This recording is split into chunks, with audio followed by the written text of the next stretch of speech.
Hi guys. सो आज हम एक बुक के बारे में बात करेंगे। ये बुक का नाम है मेंस सर्च फॉर मीनिंग। ये लिखी है विक्टर फ्रैंकल ने। ये एक्चुअल में वर्ल्ड वॉर टू के टाइम की बुक है, जब विक्टर फ्रैंकल खुद कंसंट्रेशन कैंप में थे। तो जब कंसंट्रेशन कैंप से वो बाहर निकले थे, तो उन्होंने तब ये बुक लिखी थी।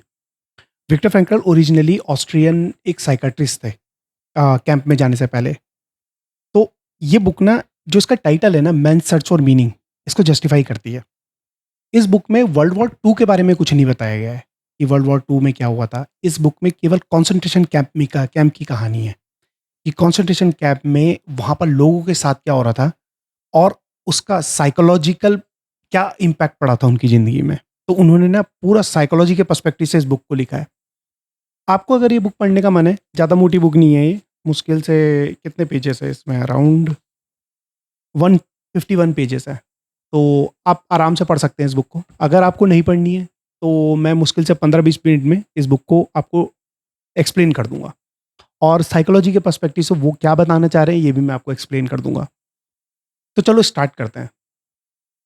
देखो, ये बुक स्टार्ट करने से पहले हमें थोड़ा-सा ये जानना पड़ेगा कि एक्चुअल में कंसंट्रेशन कैंप ये सब चीज़ें क्या थी। तो जब वर्ल्ड वॉर टू 1 हुआ था, तो वर्ल्ड वॉर 1 खत्म होने के बाद ना ट्रीटी ऑफ वर्साइली हुआ था। ट्रीटी ऑफ वर्साइली में क्या हुआ था कि जो जीते थे, उन्होंने जर्मनी के ऊपर बहुत हैवी फाइन लगा दिया था, बहुत ज़्यादा। जर्मनी के बाद फाइन ऊपर फाइन लगाने के बाद जर्मनी में बहुत हंगर, अनएम्प्लॉयमेंट बहुत ज़्यादा बढ़ गया था, और हिटलर ने इस अपॉर्चुनिटी का बहुत ज़बरदस्त फ़ायदा उठाया था। तो हिटलर ने क्या करा था, हिटलर की जो नाज़ी पार्टी थी, इन्होंने जर्मनी के लोगों को ये यकीन दिला दिया था कि हिटलर ही वो मसीहा है जो जर्मनी को इस सिचुएशन से बाहर निकाल सकता है। और क्योंकि लोग बेचारे भुखमरी में इन चीज़ों में जी रहे थे, तो उन्होंने हिटलर की बात पे यकीन भी कर लिया था कि हाँ, ये एक मसीहा है जो हमें इस चीज़ से निकालेगा। और हिटलर ने वहाँ पर एक फ़िलॉसफ़ी लगाई थी जो थी अस वर्सेस देम, कि जो जर्मनी के लोग हैं ना, ये तो आर्यन रेस के हैं, ये तो प्योर ब्लड वाले हैं। सारी प्रॉब्लम है ये जो बाहर से आए हैं। ये कौन है? ये ज्यू लोग। तो उसने ज्यू लोगों को ख़त्म करने की ठान ली थी, मतलब बिल्कुल। और उसी टाइम पे एक्चुअल में क्या हुआ था कि जर्मनी ने ऑस्ट्रिया को इन्वेड करा। उन्होंने ऑस्ट्रेलिया पे आक्रमण कर दिया। इधर इटली में मुसोलिनी था, तो उन्होंने इथोपिया पे आक्रमण कर दिया था। उस टाइम पे ये जापान ने चाइना को इन्वेड करने का ट्राई करा था। तो इसी वजह से जब ये तीनों इन्वेजन हुए, तो उस टाइम पे वर्ल्ड वॉर टू स्टार्ट हो गया था। तो वर्ल्ड वॉर टू में दो पावर थी। एक पावर थे जहां पर हमारे पास ब्रिटेन था, यूएसए था, यूएसएसआर था, रशिया। और एक साइड में थे हमारे जापान, जर्मनी और इटली। तो वर्ल्ड वॉर टू में जब ये वर्ल्ड वॉर टू चल रहा था, तो उस टाइम पे जो हिटलर था, इन्होंने क्या करा था, जैसे ऑस्ट्रिया को इन्होंने कब्जा लिया था। तो ऑस्ट्रिया को कब्जाने के बाद इन्होंने यूरोप में जगह जगह पे कॉन्सेंट्रेशन कैंप बना दिए थे अपने। तो ये कॉन्सेंट्रेशन कैंप ना बड़े फेमस थे। कई कॉन्सेंट्रेशन कैंप में लोगों को गैस चैम्बर के अंदर डाला गया है, बहुत बुरी हालत करी गई है। तो उन्हीं कॉन्सेंट्रेशन कैंप में एक कॉन्सेंट्रेशन कैंप था ऑश्विट्ज़, जो कि पोलैंड में था। और उसी कॉन्सेंट्रेशन कैंप में विक्टर फ्रैंकल भी गए थे। तो ये बुक एक्चुअल में तभी की है। तो इसीलिए मैंने आपको एक बैकग्राउंड दे दिया कि ये बुक कहाँ से स्टार्ट होती है। तो जब वो कॉन्सेंट्रेशन कैंप में गए थे, वहाँ से ये बुक स्टार्ट होती है। ठीक है? तो चलो अब मैं बुक स्टार्ट करता हूँ। तो सबसे पहले क्या होता है, जैसे प्रिजनर्स को कॉन्सेंट्रेशन कैंप में ले ले जाया जाता है। ठीक है? तो वहाँ पर ना जो जर्मन गार्ड्स थे, ठीक है? तो उनको बोलते थे एसएस। ठीक है? और कुछ लोग ऐसे थे जो कि प्रिजनर लाए जाते थे, और प्रिजनर में से ही कुछ लोगों को चूज़ करके वहाँ पे गार्ड बना दिया जाता था। उनको बोलते थे केपोस। ठीक है? और वहाँ पर ना एक सरप्राइज़िंग बात थी। जो केपोस थे ना, वो ज़्यादा निर्दयी थे एसएस से, जबकि एसएस जर्मन के लोग थे। ये इन्होंने इस बुक में भी बताया है। अब जब ये पहली बार कॉन्सेंट्रेशन कैंप में जाते हैं, तो वो सीन उन्होंने बहुत अच्छा लिखा है कि कॉन्सेंट्रेशन कैंप में जब ये ले जाया जाता है, तो ये अपने साथ इनका जो सबसे इम्पोर्टेंट चीज़ होती है विक्टर फ्रैंकल के पास, वो होती है इनकी मैन्युस्क्रिप्ट। जो इन्होंने साइकोलॉजी में अब तक जो इन्होंने वर्क किया था, वो सारा का सारा इनके पास एक बुक में लिखा हुआ होता है। वो बुक इनसे छीन ली जाती है। बहुत सारे बिजनेसमैन, बहुत सारे प्रोफेसर्स, अलग अलग प्रोफेशन के लोगों को कैंप में ले जाया जाता है और कैंप में ले जाके उनसे सारी चीज़ें छीन ली जाती है। तो वहाँ पर वो यही चीज़ लिखते हैं कि इतने सालों तक तुम किस चीज़ पे मेहनत करते हो और एक चुटकी में वो चीज़ तुमसे छीन जाती है। वहाँ पर इन लोगों को लाइन लगा के खड़ा किया जाता है। जब लाइन लगा के खड़ा किया जाता है, तो एक गार्ड खड़ा होता है सामने। वो गार्ड इशारा करता है केवल लेफ्ट और राइट। अगर उसने राइट की तरफ इशारा करा, तो तुम्हें मार दिया जाएगा, और तुम्हें लेफ्ट की तरफ इशारा करा है, तो तुम्हें प्रिज़नर की तरह रखा जाएगा और वहाँ पर तुमसे काम कराया जाएगा, ठीक है? तो वो बोलते हैं कि एक सिर्फ़ लेफ्ट और राइट, मतलब कि फ्यू सेकंड्स में बस तुम दिखते कैसे हो, तुम अगर थोड़े से भी ऐसे दिख रहे हो बीमार टाइप के, थोड़े पतले से हो, थोड़े छोटे से हो, ऐसे ही हो, तो तुम्हें सीधा मार देंगे। और तुम मतलब दिखने में थोड़े ठीक-ठाक हो, तो तुमसे काम कराया जाएगा। तो वो बोलते हैं कि 1 सेकंड में तुम्हारी लाइफ़ डिसाइड हो रही है यहाँ पर कि तुम जियोगे या नहीं जियोगे। अब विक्टर फ्रैंकल वहाँ पर जाते हैं, तो जैसे लाइन में लगा के इनको जीने के लिए, मतलब चलो ठीक है, प्रिज़नर की तरह रखा जाता है। अब जब प्रिज़नर की तरह रखा जाता है, तो वहाँ पर ये लोग काम करते रहते हैं। तो इन्होंने ना ये जो स्टेजेस हैं, इसको ना 3 पॉइंट में डिस्क्राइब करा है। देखो, इन्होंने सबसे पहला पॉइंट बोला है शॉक, कि जब ये जो प्रिज़नर्स होते हैं, इनको जब वहाँ पर ले जाया जाता है, तो पहले तो ये समझ ही नहीं पाते कि ये चल क्या रहा है, वो शॉक में आ जाते हैं सारे के सारे। अब वो जो कैंप था, वो कैंप मतलब इतना छोटा था कि जैसे वहाँ पर 200-250 लोगों के रहने की जगह थी। लेकिन वहाँ पर 1500-2000 लोगों को रखा जाता है। बिल्कुल चिपका-चिपका के रहते हैं वो, और पोलैंड में बहुत ठंड होती है। और उनको जूते ऐसे ही दिए जाते हैं, भाई जिसके साइज़ के आगे आ गए, नहीं आए, नहीं आए। तो छोटे साइज़ के भी आ गए तो वो तुमने पहन रखे हैं, कपड़े दिए गए, दिए गए। और अब सारे जो प्रोफ़ेसर थे, बिज़नेसमैन थे, वो सब अब नाम की जगह एक नंबर में कन्वर्ट हो गए। सबको एक नंबर दे दिया जाता है बस। अब जो प्रिज़नर होते हैं ना, वो प्रिज़नर शुरू में तो समझ ही नहीं पाते कि चल क्या रहा है। धीरे-धीर वो प्रिज़न की लाइफ़ को, वहाँ पर जो ऑश्विट्ज़ के कैंप की लाइफ़ है, उसको एडजस्ट करना स्टार्ट कर देते हैं।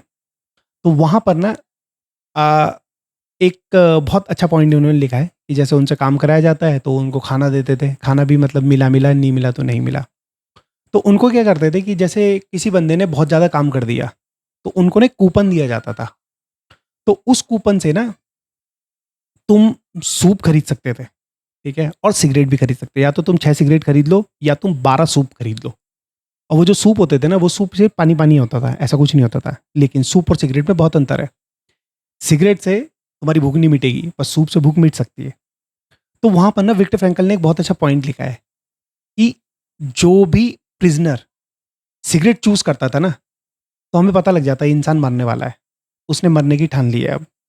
क्योंकि अगर उसने मरना डिसाइड नहीं करा होता, तो वो सूप को चूज़ करता। तो उन्होंने वहाँ पर कैंप में यही चीज़ लिखा है कि कई लोग ऐसे थे, पहले वो सूप चूज़ करते हैं जब उनको कूपन मिलता है कभी-कभी, मतलब ज़्यादा काम करने का कूपन मिलता है, तो वो सूप चूज़ करते हैं। और कुछ टाइम बाद मतलब वो लाइफ़ में थोड़े हार जाते हैं। जब वो हार जाते हैं, तो वो सिगरेट चूज़ करते हैं। तो वो जिसको भी ये एसएस गार्ड या केपोस की बात नहीं हो रही है। एसएस गार्ड जो जर्मन गार्ड थे, और केपोस वो थे जिनको गार्ड की तरह रखा जाता था, उनकी बात नहीं कर रहे हैं। उनको सिगरेट पीना अलाउड था। ये उनकी बात कर रहे हैं जो प्रिज़नर की तरह रह रहे थे। तो उनका कहना है कि अगर कोई प्रिज़नर सिगरेट चूज़ करता था, तो उन्हें पता लग जाता था कि ये मरने वाला है 2 या 3 दिन में, ये सुसाइड कर लेगा पक्का, और वो सुसाइड कर भी लेता था। फिर उन्होंने दूसरी चीज़ लिखी है, जब शॉक खत्म हो जाता है ना, जब प्रिज़न की लाइफ़, जब वो कंसंट्रेशन कैंप की लाइफ़ को एडजस्ट करने लग जाते हैं प्रिज़नर, तो उनकी सेकंड स्टेज आ जाती है एपैथी की। एपैथी का मतलब नमनेस, नमनेस मतलब तुम्हें कुछ फ़ील होना बंद हो जाता है। तो बोलते हैं कि ना, उन्होंने अपना ही एक सीन लिखा है कि एक बंदा होता है, कोई प्रिज़नर होता है, तो एक दिन पहले ये सब आपस में बैठ के बात कर रहे होते हैं, कुछ का कुछ बात करते हैं, मतलब ज़्यादातर ये फूड की बातें करते हैं, क्योंकि खाना नहीं मिलता तो दिन भर बस खाने की बातें करते रहते हैं, कि जब मैं यहाँ से निकल जाऊँगा तो मैं यही चीज़ें खाऊँगा, ऐसी बातें करते हैं। तो क्या होता है, उस प्रिज़नर को ना मार देते हैं, वो मर जाता है, ठीक है? तो ये ना उस टाइम पे सूप पी रहे होते हैं विक्टर फ्रैंकल, और ये सूप पी रहे होते हैं, तो उसको ना पैर से पकड़ के खींच के उसकी बॉडी को ले जाया जा रहा होता है। तो जैसे उसकी बॉडी को ले जाया जा रहा होता है, तो उसकी बॉडी को सीढ़ी से खींच के ले जाते हैं, तो उसका सिर सीढ़ी पे लग रहा होता है। और ये विक्टर फ्रैंकल ना उस टाइम पे उसको खिड़की से देख रहे होते हैं, और सूप पी रहे होते हैं, और सूप पीते-पीते ना अपना मुँह उधर की साइड कर देते हैं। इनको कुछ फ़ील नहीं होता, कह रही कि कल ही मैं इस बंदे से बात कर रहा था, आज ही मेरे सामने ये बंदा मरा हुआ, उसकी बॉडी को खींच के ले जा रहे हैं और मेरे को 1 रुपए का फ़र्क नहीं पड़ रहा है कुछ भी। अब क्यों नहीं पड़ रहा है? ये उन्होंने साइकोलॉजी के पर्सपेक्टिव में बताया है। वो फ़र्क पड़ना इसलिए बंद हो गया क्योंकि प्रेज़ेंट की लाइफ़ में ना इतने सारे इवेंट्स हो रहे हैं ना, अगर हम सारे इवेंट्स को इमोशनल वेटेज देने लग गए, अगर इमोशनल उनको इम्पोर्टेंस देने लग गए, तो हमारा ब्रेन ही कोलैप्स कर जाएगा। तो ब्रेन ना अपने आप को बचाने के लिए, बॉडी को बचाने के लिए, इमोशंस के लिए नमनेस ले आता है। अब मतलब तुम्हें कोई जो शॉक वाली स्टेट थी, जो रियलिटी में जैसे मान लो किसी को चोट लग गई, किसी को कुछ हो गया, कोई मर गया, तो तुम्हें बहुत बुरा-सा फ़ील होता है, तुम्हें बहुत अजीब-सा फ़ील होता है। वो सब फ़ील बंद होना बंद हो जाता है। क्यों? क्योंकि अब ये रोज़ ही हो रहा है तुम्हारे साथ। तो वो तुम्हारे लिए एक नॉर्मल बन जाता है, एक न्यू नॉर्मल आ गया तुम्हारे लिए। अब लाइफ़ की रियलिटी यही होगी कि कभी भी कोई भी मर सकता है, किसी को कुछ भी हो सकता है, ठीक है? तो सेकंड स्टेज उन्होंने बोली है एपैथी, कि तुम्हारे अंदर इमोशनल नमनेस आ जाती है। अब तुम्हें ये समझना, सोचना सब बंद हो गया तुम्हारे लिए। तुम्हारी फीलिंग्स ही खत्म हो गई है अंदर से किसी के लिए। कोई मर रहा है, कोई जी रहा है, तुम्हें कोई फ़र्क नहीं पड़ता। बस तुम जी रहे हो, तुम्हारे लिए इतना ही बहुत है। फिर जैसे ये चीज़ें आगे बढ़ती है, जैसे कैंप की लाइफ़ में आगे टाइम निकलता है, तो वो बताते हैं कि जैसे कि 8-9 महीने हो गए हैं। जूते जो पहने थे वो पहने ही हैं बस, वो उतारे नहीं हैं और उसको उतारने की अब हिम्मत भी नहीं है। पोलैंड में इतनी बर्फ़ वाली जगह में क्यों? क्योंकि पैर ही सूज चुका है पूरा। वो जूता जकड़ चुका है उस पैर में। अगर तुमने वो जूता निकाला तो शायद पैर काट के निकालना पड़ेगा। ऐसी हालत हो रखी है।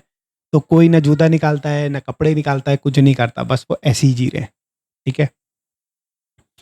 अब फिर जैसे आगे आगे चीज़ें चलती हैं तो विक्टर फ्रैंकल बताते हैं उसमें, ये विक्टर फ्रैंकल की बुक का सबसे इम्पोर्टेंट पॉइंट है जो मैं अब बता रहा हूँ।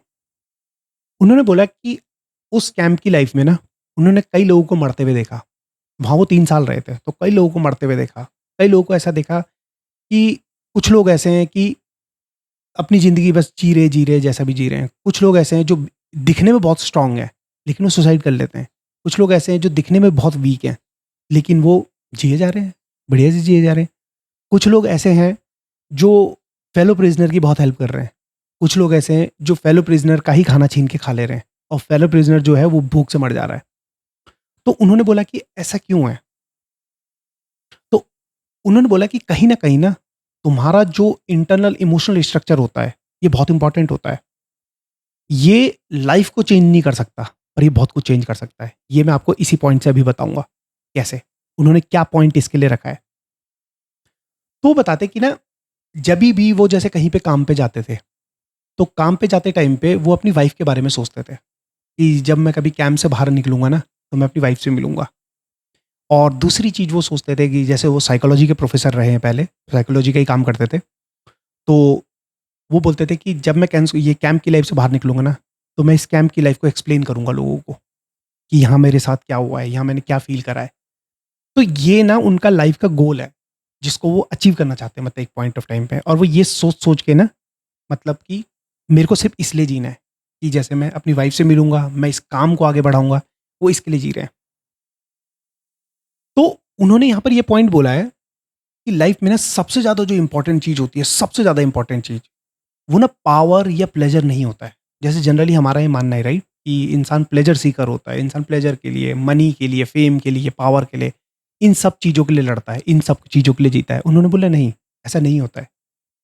उन्होंने बोला लाइफ़ में सबसे इम्पोर्टेंट चीज़ है पर्पस।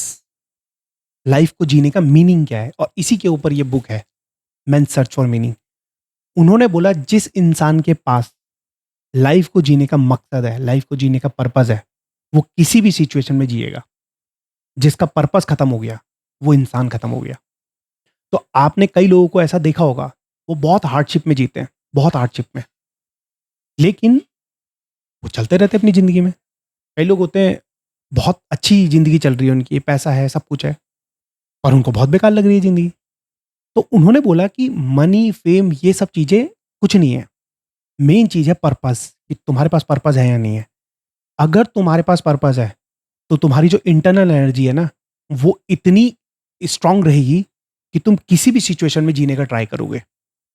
और इसीलिए उन्होंने एक लाइन बोली है इसी बुक में, those who have why to live can bear almost any how. इसका मीनिंग यही है कि जिसके पास जीने का मकसद है, वो जी ही जाएगा। अब विक्टर फ्रैंकल ये नहीं बोल रहे हैं यहाँ पर कि तुम्हारे पास मतलब कि पर्पस है तो तुम मतलब लाइफ में सब कुछ कर दोगे, नहीं। उन्होंने बोले लेकिन जीने का मकसद अगर है ना, तो जीना आ ही जाता है। जैसे उन्होंने बोला मैंने अपना मकसद जो बनाया था, मैंने अपनी वाइफ को बनाया था, मैंने अपने काम को बनाया था कि मैं यहाँ से जाके इस काम को एक्सप्लेन करूँगा। अगर मेरे पास ये मकसद नहीं होता, तो मैं खत्म हो जाता। और यही बुक का अगला स्टेज है। अब उन्होंने इस चीज़ को बिल्कुल बहुत ज़बरदस्त तरीके से एक्सप्लेन करा है।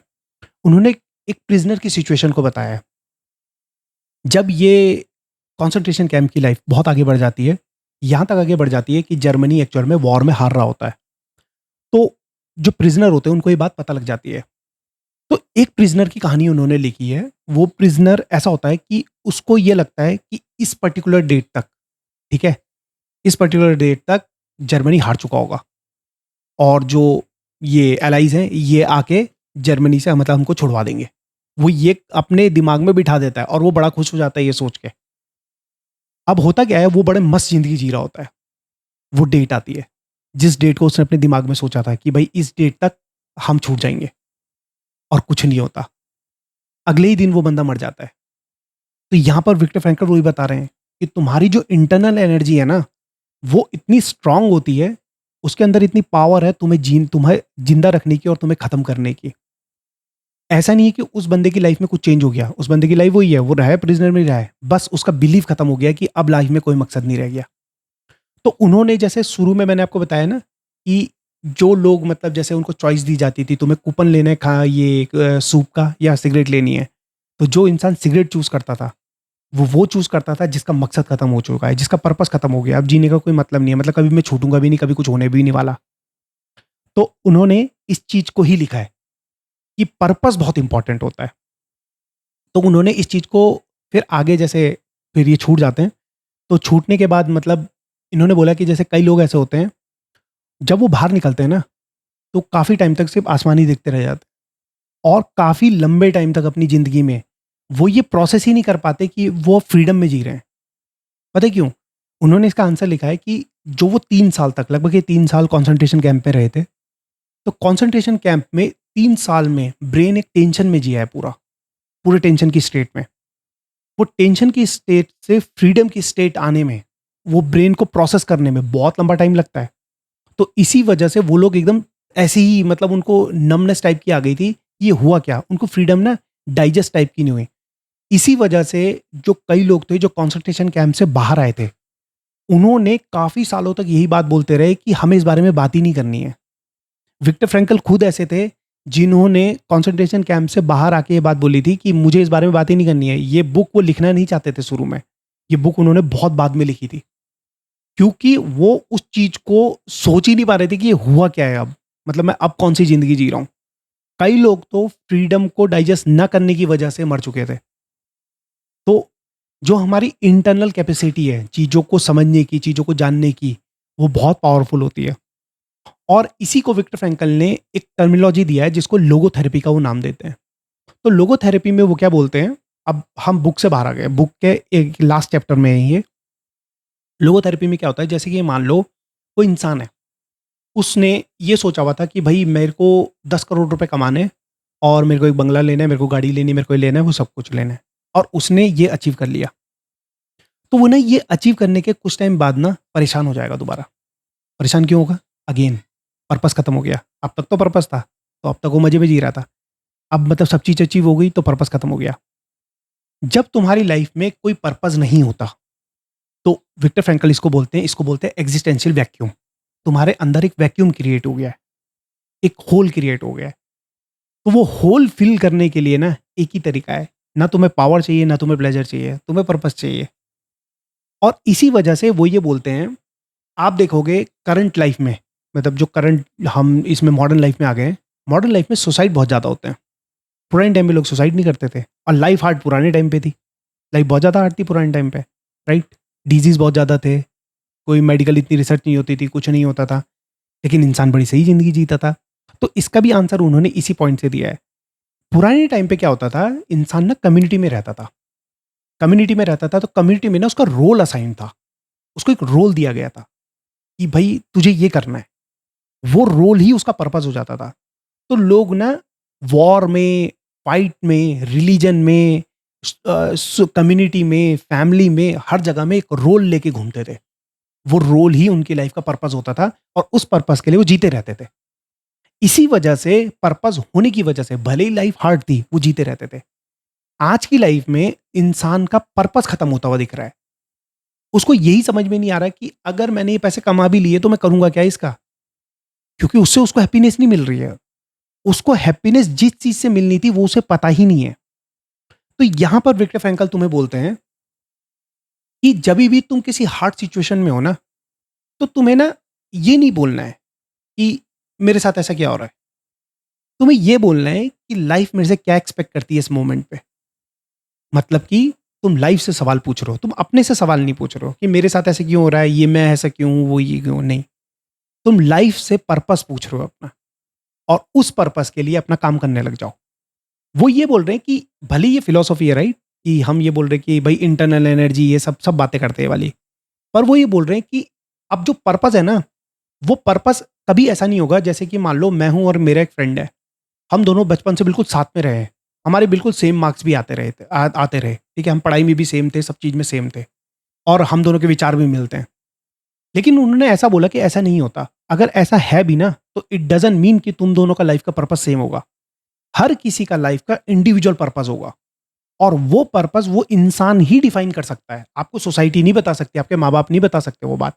आपको अपना पर्पस ढूंढना है और उसी पर्पस के लिए आपको जीना है।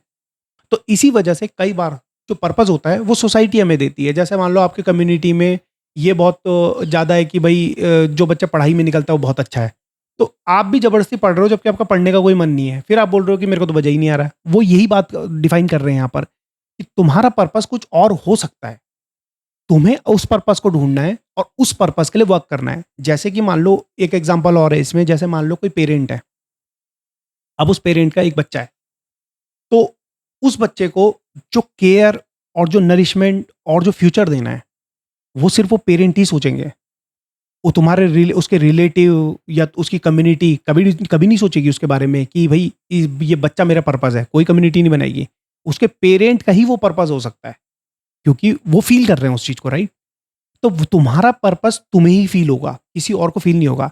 और जब तुम्हें ये पर्पस मिल जाएगा, तो तुम किसी भी हार्डशिप को जीने के लिए तैयार हो जाओगे। उनका कहने का मतलब ये है। और आप अगर देखो कॉमन सेंस में ये बात बिल्कुल सही भी है, राइट। हमारे साथ भी होता है कि जैसे मान लो हमें कोई टारगेट मिलता है, मतलब अपनी लाइफ में अपने लिए, कि भाई मैं ये चीज़ करना चाहता हूँ, मतलब मुझे अंदर से फील होता है जब, तो मुझे बहुत अच्छा लगता है उस चीज़ को करने में। उस चीज़ को करने में मतलब मुझे कोई हार्डशिप नहीं लगती, मैं टाइम नहीं देखता कि मेरे को ये करना ही नहीं करना है। पर अगर मैं कोई चीज़ किसी को इम्प्रेस करने के लिए कर रहा हूँ, या मतलब इसलिए कर रहा हूँ क्योंकि मेरे को किसी को दिखाना है ये चीज़ों के लिए, तो उसके लिए जो मेरा एटीट्यूड है वो बहुत जल्दी डाउन में भी आ जाता है। तो वो बोल रहे हैं कि पर्पस हर किसी का इंडिविजुअल होगा, वो किसी और के थ्रू नहीं आ सकता। और जब वो पर्पस मिल जाएगा, तो तुम लाइफ से फाइट करने के लिए हमेशा तैयार रहोगे। तो यही विक्टर फ्रैंकल एक्चुअली में इस बुक में बता रहे हैं, इस साइकोलॉजी के पर्सपेक्टिव में पूरी बुक। और सेकेंड वर्ल्ड वॉर में एक्चुअल में लगभग 60-65 लाख ज्यूस को मारा गया था। तो हालत तो बहुत बुरी हुई थी उस टाइम भी। तो हिस्ट्री पढ़ो, ये बुक पढ़ो, आपको बहुत अच्छा लगेगा। और आपकी कोई राय है तो आप मुझे बता सकते हैं। Thank you.